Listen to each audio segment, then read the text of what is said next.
Hey everyone, this is Charlie Shrem, and you're listening to Untold Stories.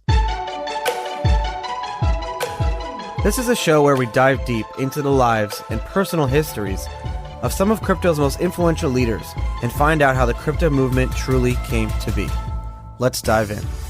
Today on the show, I had the author of a book called The Money Hackers. His name is Dan Simon, and actually, I didn't realize that I was a pretty decent percentage of the book until I read the book recently. Anyways, it is released this week. It's called The Money Hackers: How a Group of Misfits Took on Wall Street and Changed Finance Forever. Dan is a super cool guy. I was on his podcast a few years ago talking about the money mackerel. It was on that show that we actually formulated a lot of the concepts. Dan is very, very brilliant. He's a chairman of the Museum of American Finance's Communications Board and CEO of Vested. Vested is one of the largest PR companies in New York, actually globally. It's a global financial communications firm. He represents a lot of the people that we even talked about on the show today, some people that he talked positively and negatively about in finance and fintech, like Morgan Stanley, Bloomberg, Goldman Sachs. He writes for Forbes, even does Cointelegraph. Wonderful, wonderful guy. Great episode, great book. You're going to love it. Talk to you guys in a little bit. Before we get started, I'd like to thank our sponsor, BitPay, for making today's episode possible. We'll hear more about them later on in this episode.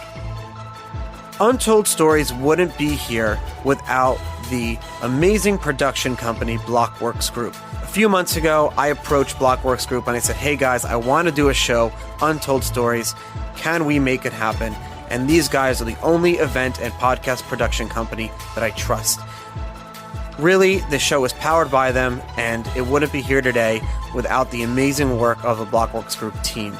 So for access to all the premier digital asset conferences and to check out their other podcasts in their network that they produce, check them out at blockworksgroup.io. That's blockworksgroup.io. I promise you will not be disappointed. Today, I have Dan Simon, the author of the book that I didn't even know he was writing, called The Money Hackers. And I'm very excited for this book. Let me tell you, usually when someone's writing a book about you, you know about it in advance. And I kind of, I knew I had inklings, but, the world moves on and things happen. And then so a few weeks ago, I got an email from you or from your assistant or whatever, saying, hey, do you want to have Dan on your podcast? And I had looked and I was like, oh yeah, I remember Wall and Broadcast. We did a whole show together. Yep. And actually, right. I still reference our show when talking about like the Money Mac all the time to people. And I was like, well, I need to make sure before I have him on the show, I need to make sure that I actually like what he wrote about me. Because if he wrote that like I'm a dick or something, then I can't, or maybe I will. And it's a different type of show. But so I read it and I was very impressed because, and I have to be careful what I say because the authors of the other books about me are my friends and I don't want to get them angry, but your book was very good. Like it was I read the whole book and I'm a very like anal reader. I throw books at windows. Ask my wife. If I don't like a book, I'll fucking throw it at the wall. This book sucks. I read 100 books last year. So like I'm a big reader and I didn't even like the other books that were written about me. I like Ben Mesrick's book. That was the only one, but your book was really good. Why did you want to write one about the people in crypto? Thank you. Well, it's about everyone in fintech, right? So one piece of it. I would actually say, I'm not a crypto expert. I just play one on TV, right? So I don't, actually that area of the book, which is about crypto and Ethereum and Bitcoin, is probably the kind of area that I'm the weakest on relative to, say, peer-to-peer lending or, robo-advisory or whatever. But I had that wonderful experience talking with you when I had a podcast, Wall and Broadcast, which you came on. And I don't know did you ever see the video that we did, the little animation that we did? No, I just saw it this morning. Oh, you have to check it out. I just did. Yeah, it was audio, great. It was a lot of fun talking to you back then. So you may not realize, and I think you were probably, but I did try getting hold of you when I was going to put the book together. But I figured you were probably very busy, very important man. No. 2, I had so many hours of conversations with you for the podcast, and I had those we made that. There was so much that you and I talked about that we made it a 2-part special. You were the only podcast that had 2 episodes dedicated to it. I remember. So I kind of felt like you were the one person I didn't need to like grab hold of to start writing. Well, I got to be honest with you. I was using your podcast as a reference to a lot of people to talk about some of my ideas, not just with Money Mac, but with other things. I even like had taken it and broken it down into snippets to explain some things like you did for the video. And then someone said to me, Charlie, why aren't you doing your own podcast? And here we are today. Oh, well, look, the circle is complete. The circle of life. To quote Star Wars. Yeah, exactly. No, it's great. I'm really delighted to be talking to you. It's been too long, and yeah, yours was a nice chapter to add to the book. You know, I think the more I looked at the fintech space, the more I realized that everyone in it is kind of fascinating, and they're all a little weird, for want of a better way of putting it. And not trying to insult you, but they're just no. We are. We're a bunch of weirdos. Yeah, subhead is like Misfits, right? How a group of misfits took on Wall Street and changed finance. I like that word.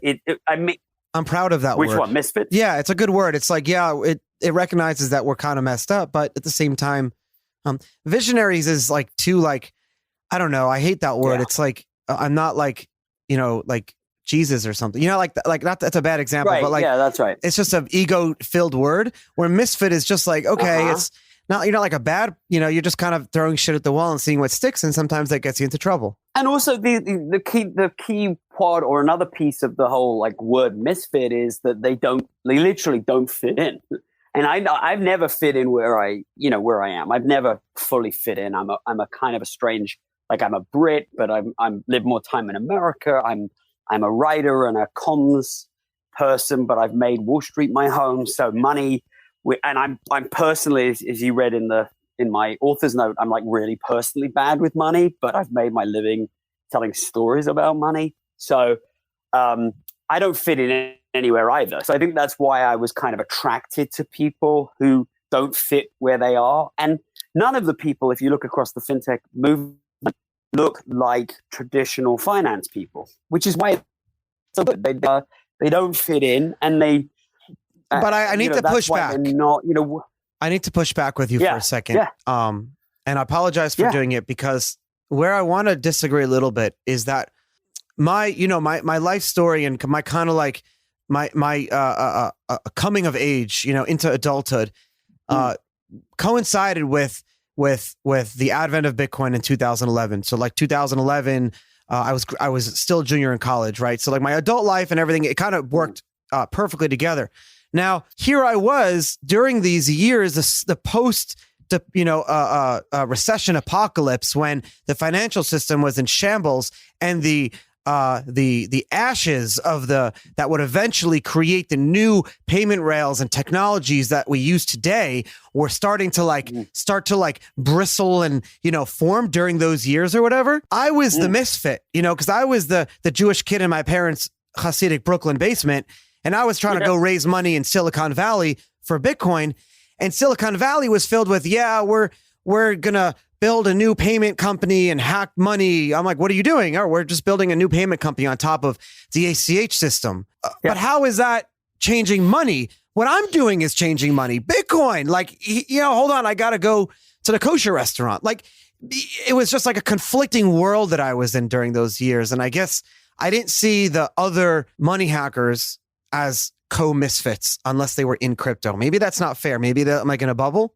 You don't think which people did you not think were misfits? Which ones? I feel like a lot of the companies that we use today, like Cash App, Venmo, a lot of these other companies, were founded by darlings of Silicon Valley companies. Ones where you go to the Stanfords, you go to the Harvards, you go to the Ivy Leagues, you raise money, those are not the misfits.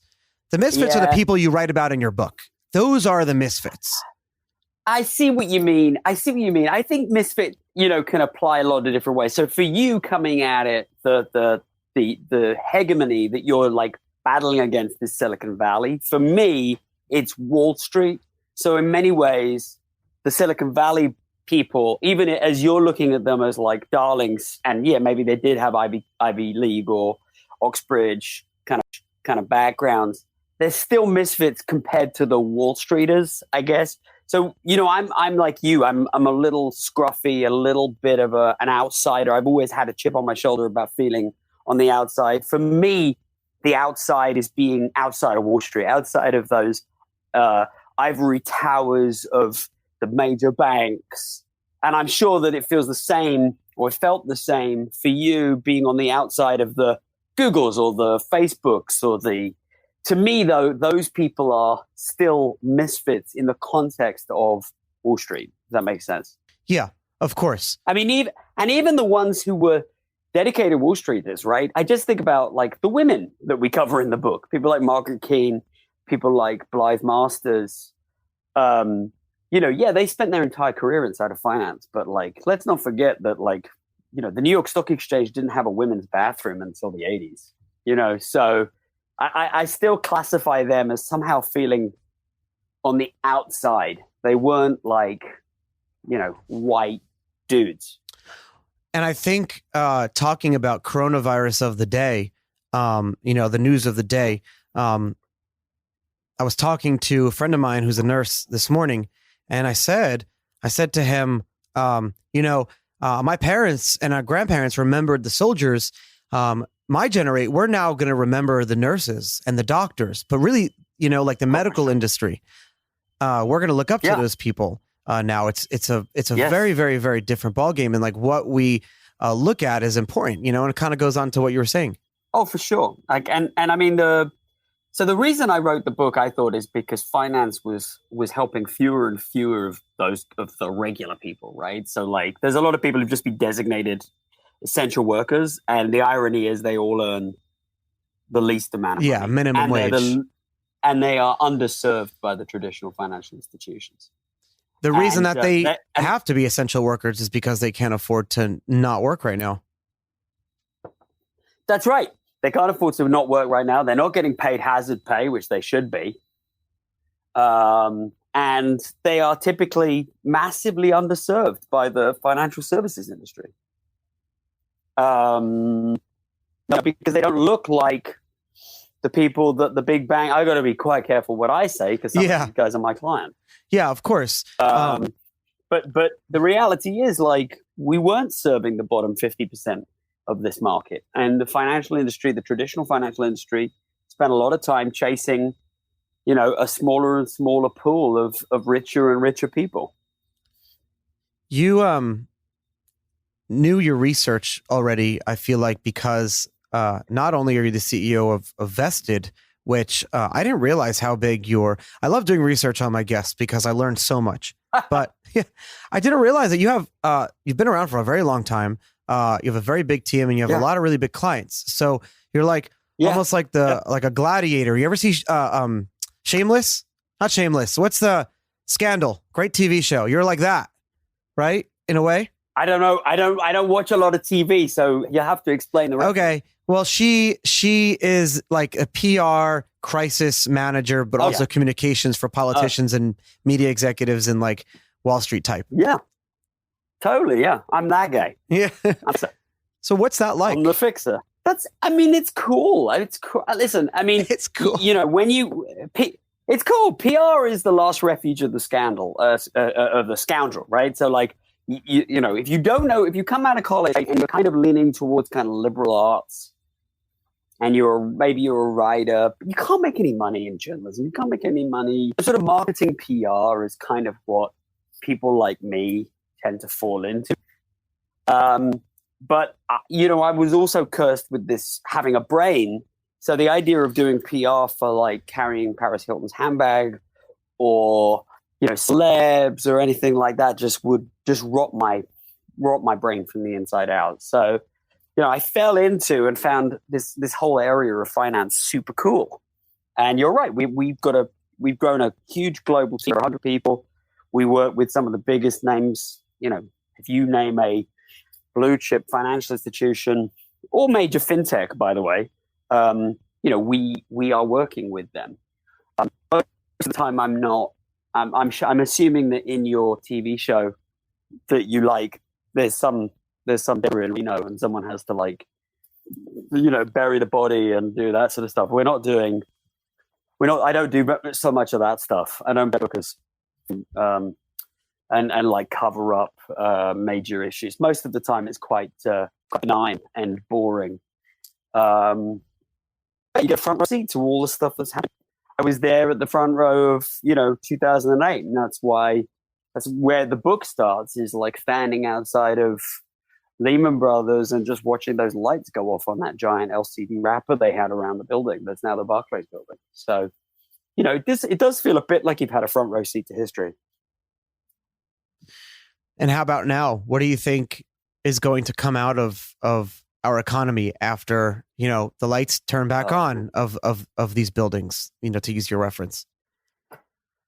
I mean, I think there's a couple of ways of looking at it, right? I think, sadly, the problems that we were experiencing before in the top of the bull market, right? 50% of Americans not having $500 in emergency savings, increasing and accelerating income and wealth inequality in this country. This is just exacerbating that. This is making that so much worse. And I worry that the fintechs that wanted to, in part, kind of address some of that are going to go out of business, frankly. And the ones that, the empire strikes back, the big banks, are going to, are going to succeed, are going to buy up all of those fintechs. And I worry that there's, that some of the good ideas about democratization of finance, about disintermediation, the stuff that you're interested in, decentralization, kind of goes away.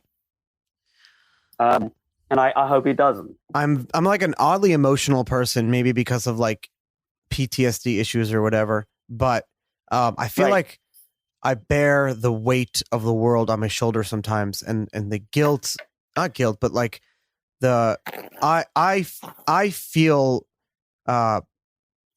like severe empathy with people who are less fortunate than I am. I feel very blessed.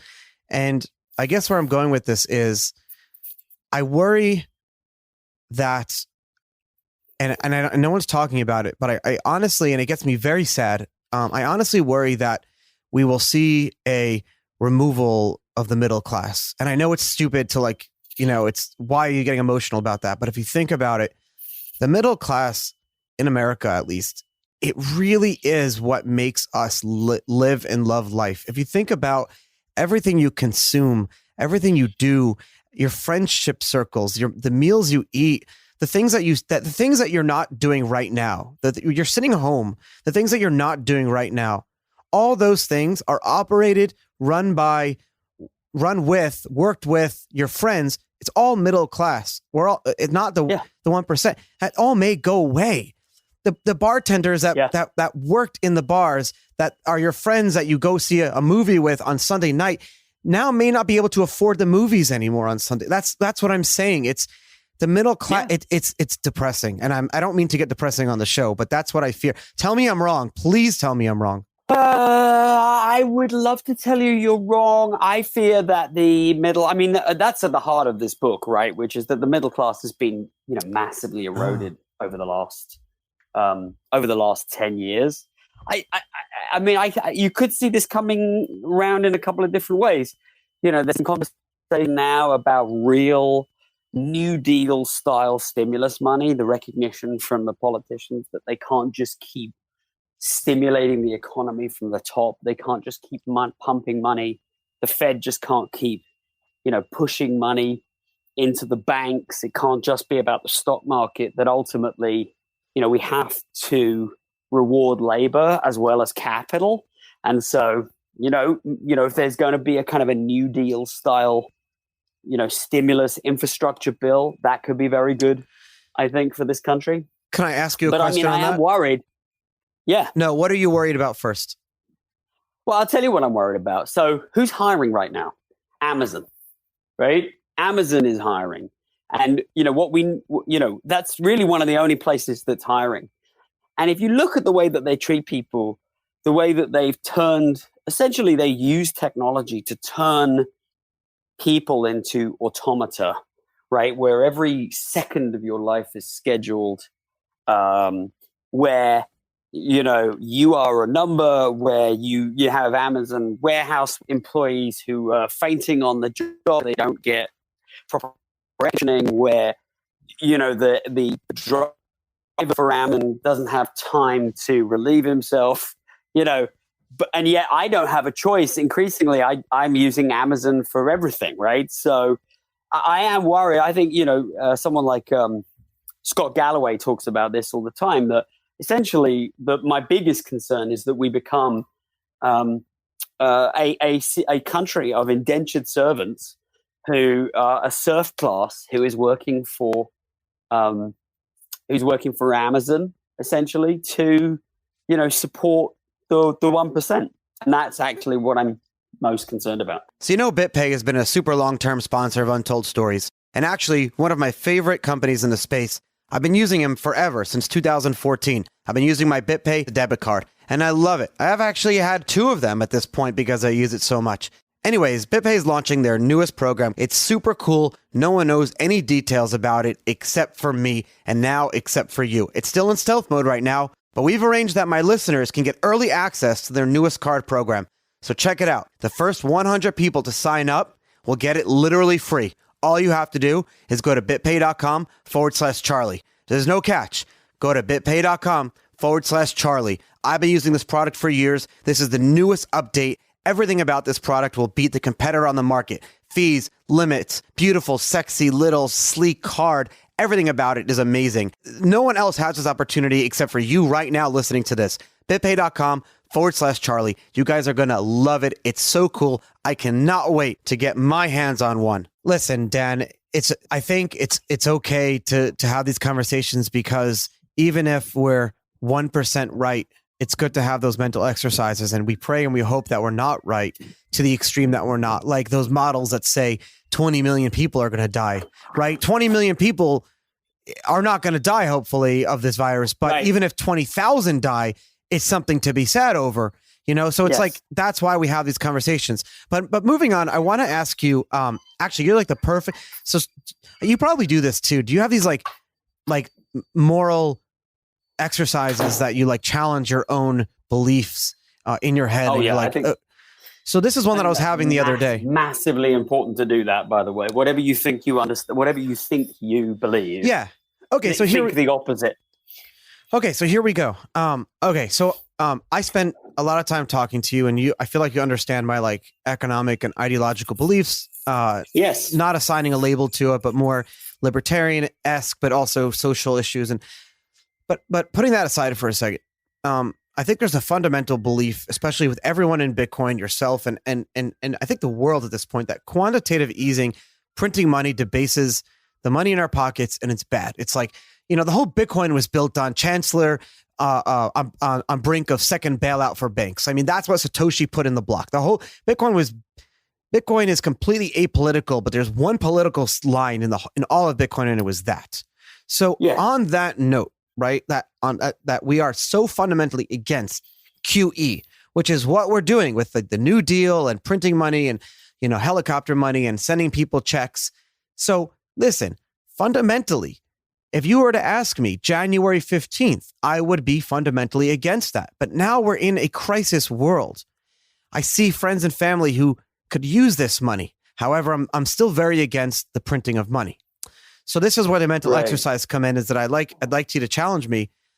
When we're talking, you brought up a great word. You said labor utility, right? And you're right. You have to reward labor utility. So the mental exercise is, if you print money, right? And by printing money, I literally mean like allow banks to like loan out money or even give away money to small businesses for like free. So you're literally printing money, but you're only doing it to companies or businesses that are producing value. And by value, I mean like food or a service that can be exported, and taxes can be charged on those exports. So you're bringing value to America. At that point, I'm not so against QE. What do you think? I think that's a slippery slope. Yeah, it is. because essentially you're trying to turn then central banks into political organizations. So there's a kind of inherent conflict in what you're saying, which is, we want to keep politics out of the money supply, unless it's my politics, right? That's fine as long as it's those, the sort of stuff that you've talked about right now, right? Which is like the central bank's going to do things. We're going to print money and money supply towards our pet projects. The problem becomes when a Trump takes control of that and says Christian industries get the money supply, right? Or, moral, family-focused, anti-LGBTQ gets the money supply, right? And I think that's part of the thinking around, wouldn't it be great if, is part of a larger problem, which is that government has abrogated all responsibility, right? Government is of the people, by the people, for the people. The idea is that there's a free market and there's a financial system, and they kind of operate independent, and then they're regulated by us, the people, by our representatives in Congress or the Houses of Parliament in the UK or European Parliament. What's largely happened, particularly in the extreme in the States, is that mechanism is broken. It doesn't work anymore. And so, there's a lot of people who look to other areas, whether it's the Fed or whether it's corporations, to kind of step in to that void. But again, whenever I hear that, I'm not necessarily against it. I just wonder why we can't have a functioning government. Do you know what I mean? I do. I guess I try to look at it like, I don't think politicizing money is a good idea at all. And it's actually a very bad idea. So you're right. When you're doing QE, but you're politicizing, and that's what you were going at, like saying, for example, I forget which state it is, saying that abortion is not an essential business. So even not with QE, even with just overall this whole thing, politicizing and saying that, abortion clinics are not, I don't care where you stand politically, just politicizing in general, a pandemic is such a negative thing. And I can't believe the politicians that are doing it, and history books will not look positive on them, to be honest. No. I mean, this is an unprecedented moment of crisis, and we need. It's sickening to see politics and positions playing out in this way, and we're going to pay for it. But it's part of a larger problem, which is that government has kind of abrogated the responsibility of oversight. Dan, you're the chairman of the communications board for the Museum of American Finance. In 30 years from now, what will the exhibit look like for the time period that we're about to go through economically now? What will that exhibit look like? That's a great question. I know, right? I'm such a good host sometimes. That's a really great question. Well done for your smart question. Thank you. I know, I'm impressed with myself. You're so happy with yourself. It's wonderful. I am. No, it's a great question. I think on the one hand, it's going to, there's no question that, and listen, you're the Bitcoin expert. I'm not the Bitcoin expert. Like I said, I just play one on TV, and I wrote a book that touches on it. But I mean, I think there's gonna have to, at the museum, we're already doing these. It's not an exhibit, but we're already doing a lot of talks about blockchain and decentralization and cryptocurrency, right? So I imagine 20 years from now, when we look back, on the history of finance, decentralization, blockchain, Ethereum, crypto is going to be a part of that discussion. You would agree, right? Yeah, 1,000%. And I thought, with my naive and limited economic knowledge, I thought that the mass adoption of Bitcoin would be brought about by like high inflation / super high, like hyperinflation and crazy economies, and then people will run to Bitcoin. I thought that was how things would happen. I didn't think Bitcoin would continue to excel like it's doing now in a world where rates are going into negative. Like I don't get it from an economic, like I wish my economics professor was sitting in front of me and he could explain it to me, because I don't understand it. And why were you worried that you thought that Bitcoin would be a safe place in a hyperinflationary world because it would essentially it has an anti-inflationary quality to it? Is that why you were actually thinking? I saw something a little bit different.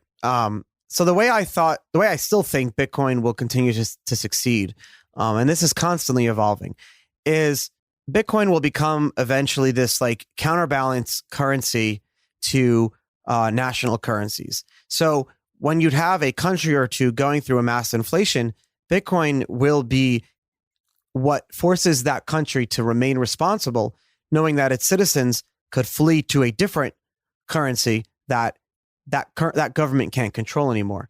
And so, again, what would bring that about would be countries start to act irresponsibly with their money, graft embezzlement, stupidity, whatever, political malfunction, and you'd see hyperinflation, and then you'd see people more run to Bitcoin over the years. And I still think that's what's going to happen. I guess now you're seeing, like, you saw a huge decoupling. And I want you to be talking. I don't like when I talk. No. I mean, on this area, I defer to your expertise. So I'm interested. Carry on. I guess I didn't see, and I don't understand why as much. And I need to things are happening in motion right now. Remember when we talked about the Money Mac? When we talked about Money Mackerel, I was telling you how I was in jail and I was watching. I feel like that now. Right. We're sitting here watching this economic theory that we thought was one thing that's a little bit different now. Excuse me. I don't have COVID. Right. And so. Okay, good. You're going to say that every time you cough now. You have to check. No, I have a t-shirt that just says I smoke weed. Okay. Yeah. It's just weed. And so I guess what I didn't see would continue to happen with Bitcoin, what I didn't expect was, now that we're seeing a decoupling of the stock market and Bitcoin, because the initial reaction of like COVID was just, everything was just crazy. But now that we're seeing a decoupling, Bitcoin is like stabilizing nicely. It's continuing to grow. It's at a very nice level. It has now. It's at a great level, like 8,000, wonderful level, even 6,000. So it's a great level for a currency that's less than 10 years old. That's literally based on supply and demand. I didn't see this continuing to grow in the era of negative and zero interest rates. Okay. But wait, there is a theory, right, that it is a safe asset like a gold. I know one of the clients that we work with is Barry Diller's group, DCG, and they have this campaign, Drop Gold. Yes. Which is positioning it. So leaving aside the inflationary element, just thinking of it as a safe, haven at this time. Do you see that playing out? Do you think that, like... Yes. I know I'm adopting the role of interviewer right now. No, it's great. It's fine. It's a place I feel more comfortable than being on the spot. But isn't it the case? Do you need to have a high inflationary environment to drive Bitcoin adoption? Or is it not just that in the tumult of what's going on in the market, Bitcoin looks like a sort of safe place to kind of put your money for a bit? You're 100% right. But I want it to be more than a bit. I want it to be seen as a great place to put your money long term. And for that to happen, you need credit markets. You need the ability for people to remain in Bitcoin, in crypto, and to do all their, because when you don't just earn money and then save it, you spend it, you use money to earn more money. You buy properties, you can loan someone money, you can borrow money, your mortgages. I mean, that's the basic of our whole financial world, right? The credit markets. That's why we care about what our credit score is, so we can enter the credit market, so we can grow our own net worth. Do you remember, like, over the past few years, as Bitcoin was growing, interest rates were rising, right? Like every few months or every 6 months, 0.5%. And it looked like we were going to go into a world of real interest rates. Like, and I was excited for that, because real interest rates, like 5-6%, allow for the ability to earn money with your money. And so that brought about Do you know the whole industry we have that's a sub-industry of crypto, called distributed finance, DeFi, whatever? Like you have Nexo and you have blockchain lending and you have that whole industry now. That whole industry came about because we were entering a world of interest rates where companies can offer you interest on your Bitcoin. And that was furthering, people were now storing their money in Bitcoin and crypto and Ethereum longer term now because they could earn they could earn money. Now with negative to zero interest rates, I fear these companies can't offer. That's where I'm going with this. They can't offer these same rates anymore. And we may not see the distributed finance industry, which is within crypto, may cease to exist. I see, which is this sort of secondary and tertiary industries that build on and strengthen the underlying primary industry. Exactly.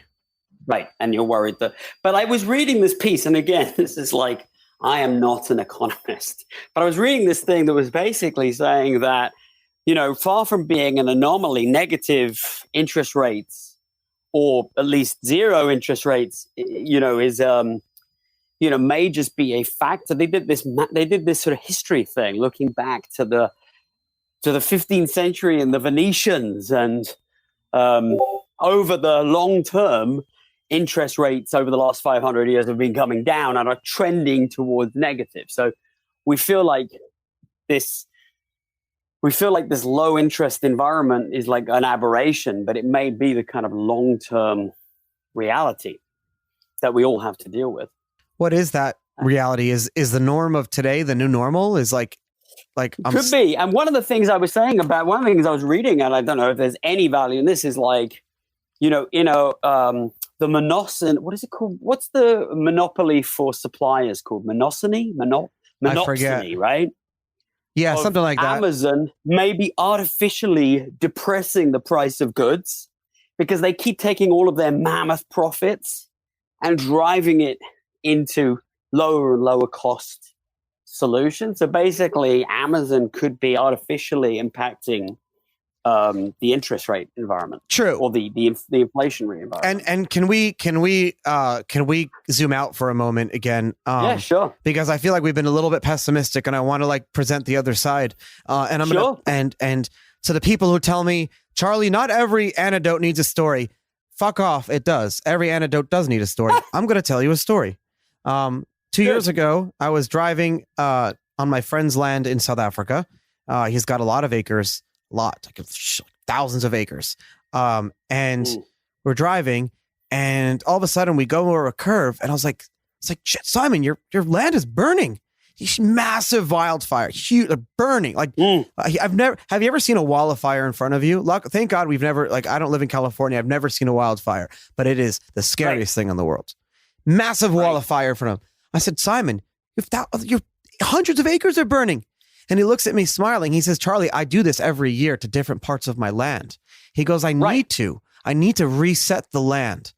Maybe COVID-19 is kind of like the Earth's way of resetting itself for a little bit. Not like a full reset, but just like a little bit of hey, we need to take a step back and reflect. Oh, yeah. I mean, I think look, I have no idea whether the Earth no one is does. doing it. But from a kind of a not the Earth, but more of the market humanity aspect. Yeah, the market humanity, absolutely. I mean, I think there was a lot of froth and craziness over the last couple of years, and I just feel like I've been through a few of these cycles now, 2001, 2008, and right towards the end, you start to see craziness kind of persists. People's ideas get a little kind of wackadoo. Things get a little skewed. People get too rich, too wealthy. And I do think the corrections, notwithstanding the impact on my personal life and my business, right? So it's what is it they say? I think it was Herbert Hoover, or it was Truman who said, a recession is when your neighbor is out of work, and a depression is when you're out of work. So leaving aside the impact on myself, I believe that a correction is overdue and probably very good. It's also going back to that thing we were talking about with the people who've been designated essential workers, who are the most at risk and the lowest paid. I kind of got to believe there's going to be an eat the rich revolution that's going to happen in this country. You know, as Scott Galloway again said that at some point the bottom 40% of the world's population is going to wake up and realize that they can double their income by taking it away from the world's top 8 families. You know what I mean? Like that is insane when you think about it, right? There's 8 families in the world who own more wealth than the bottom 40% of the global population. And to build on top of, can I build on top of that? Because you're getting me in a very positive mode, and I just had a bite of like an amazing blueberry scone as well. Oh, good. Well, that'll do it. I know. So that'll now I'm like pumped. Loaded up. And you got sugar, and you're ready to throw a chair through a Starbucks. Yeah. I have another story. No, I do have another story though. For the entrepreneurs understand it, but I don't have the statistics. But the majority of the world lives paycheck to paycheck, but not just lives paycheck to paycheck, but earns a paycheck, like gets like an actual paycheck every 2 weeks or whatever. The amount of people that like own their own businesses and will only take whatever's profit left over for the month and lives and knows how to budget that's a very risky life to live. You live that, I live that. Most people don't. And the story goes is that a few years ago, after I moved down to Florida, my brother-in-law was visiting with his wife a lot, and he's like, I really want to move down. My brother-in-law has worked a very good specialized position for a very, very long time, like very, very long time, highly trained, very specialized, but paycheck to paycheck. No idea how to like, what? I said, yeah. No idea how to like run his own business. No idea how to, never even needed to file his own taxes, but never even needed to write things off. And he's much older than me. And he's like, Charlie, I want to move down, but I don't know how to do it. And I said, no one does. Just quit your job and move down. Start your own business with what you do. Just do it for other people instead of one company, and you'll be successful. I have faith in you. He's like, but I don't know how to do business. I don't know how to even start a business. I don't know how to. It's like, no one does. Again, Google it. Just figure it out. Like, the worst case that can happen is you move back and you get your old job back. Anyways, I'm very happy to report that he's very successful now and supporting the family with his new business. He's got people working for him. The point is that even if out of every 1,000 people that worked for a company that got fired, if 999 go back to work, if only one of them start their own business, our economy is in better shape. For sure. The problem we've got is that let's talk about small businesses, right? Because there's 32 million small businesses. They're the ones that are most affected by COVID. They produce more than 50% of the new jobs in this country and 2/3 of the GDP. So small business formation is essential. Entrepreneurship is the engine of this country. And God bless your friend and everyone else. But the problem we've got in this country, we have to address the 999 out of 1,000 that choose not to do that for whatever reason, right? Because they don't think it's within their power to do it, or they're not educated on how to do it, or it's just not their, it's just not the way that they, are built. Like, not everyone. I started my own company. Not everyone can. I was what I call a reluctant entrepreneur. I didn't necessarily want to do it. The problem we've got in this country is that we still favor capital over labor. And so, yes, it's great if you start your own business. You get to buy the building you work in, and that's capital. You get to own equity in the business, and that's capital. And, notwithstanding the correction that's happening right now, capital is outpacing labor by, 10 times. And we have to have, and I'm not trying to get political about it. It's not like I'm like a Bernie bro or anything. I just think that we have lost sight of what we do with that other 999 people out of every 1,000 who just want to show up and do a good day's work and go home, because those people can't make ends meet. So you're saying that people do want to, I'm discounting the people that do want to get their paycheck every day. We need to still look out for those people. Not everyone wants to be an entrepreneur. Not everyone can be. They don't have the wherewithal or the means, or we've come to fetishize entrepreneurship and not celebrate the people. Like, none of the people keeping the world moving right now are entrepreneurs. Let's put it that way, right? Like, while we are stuck here and we're relying on, curbside pickup or the supply chain for our for our groceries or Amazon deliveries. Like, none of the people who are making this world work right now are entrepreneurs. They're nurses, teachers, doctors, as you said. They're firefighters, cops, they're truck drivers, they're warehouse employees, and they're frontline supermarket employees. I agree with you. But what about the entrepreneurs who are using their money to buy business class charters to fly 2 tons of medical equipment from, China to Budapest? And the reason I gave a specific example is because that's not a billionaire who did it. That's a friend of mine who sold his company for $1 million. So he's not like a billionaire, but he's got some shekels to his name. What about those people? That's great. That's great. I'm not against philanthropy. I just think this is my show. This is what I do. Honestly, my personal feeling is, tax these people better. Philanthropy is kind of like the Band-Aid over a bullet wound. I'm all up for philanthropists. I am. I think it's great, but I think it's been used. When I said over the last. At the end of a cycle. I know what you're going to say, and frothy, I agree with you, yeah. When everything gets frothy and you need a moment like this to recorrect people's thinking. Yeah, that's a great example. Like the World Economic Forum and Davos, you want to talk about the insiders that we're on the outside of, fucking getting together and patting each other on the back for their philanthropy. Philanthropy will not solve the fundamental problems. But what I was going to say is if the minimum wage had kept up in the city of New York, if the minimum wage had kept up with the increasing price of rent, it would be $28 an hour just to keep up with rent. There's no amount of philanthropy that's going to solve that. Like, we need structural reform. But how do you do that without creating more government and more regulations? I guess that's the fear. I agree with you. I do agree with you so much. We do need padding. Well, you're a libertarian, and I'm fundamentally not. So. No, but I'm not a libertarian. I'm really not. I'm a person. I'm a human. I'm a human being who wants other people. We can also agree on that. You are absolutely a human being. I believe in padding. I believe in a net, and I believe in me wanting to sleep at night. Knowing that there is some protections for me, my family, and my friends too.